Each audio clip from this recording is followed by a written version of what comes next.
Sabi ko na lasing ako eh.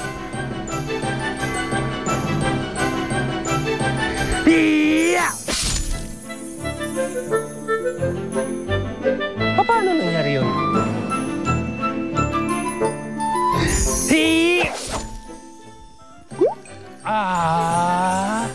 Sinusubukan mo ako, ha?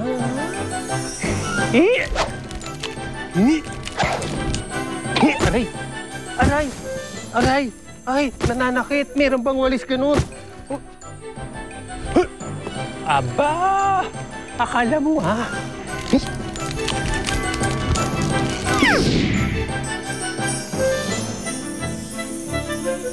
Sabi ko na lasing ako eh. Lumipad yung walis.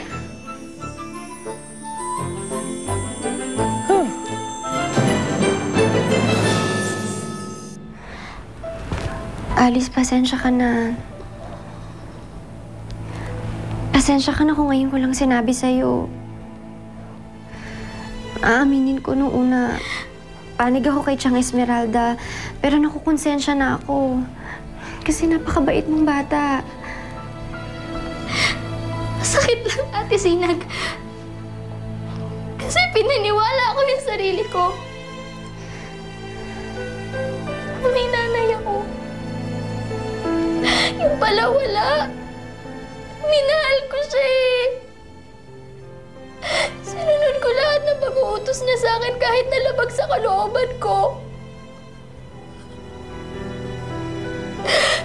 Tapos ngayon malalaman ko lang. Ngayon malalaman ko na hindi ko pala siya tunay na ina.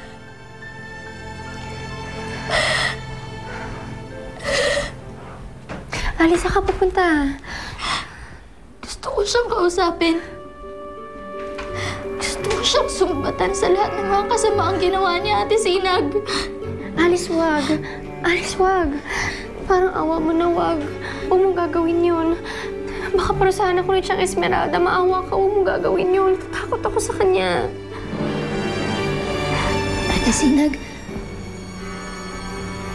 ang tunay kong mga magulang, kilala mo ba sila?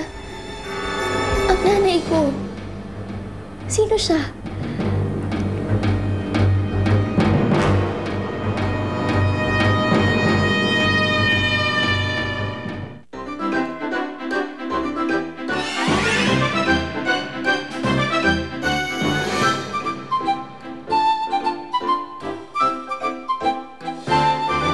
Hindi ako maaaring magkamali. Si Wally nga ito. Ako ang nakapulit nito, kaya akin to. Ano ba? Naku, salamat sa Diyos kasi nanganak ko.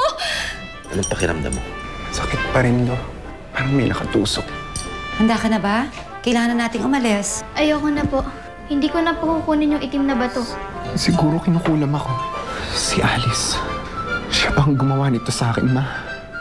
Susunod ka sa akin o susunugin ko ang manikang ito? Init, ma! Kamay ko!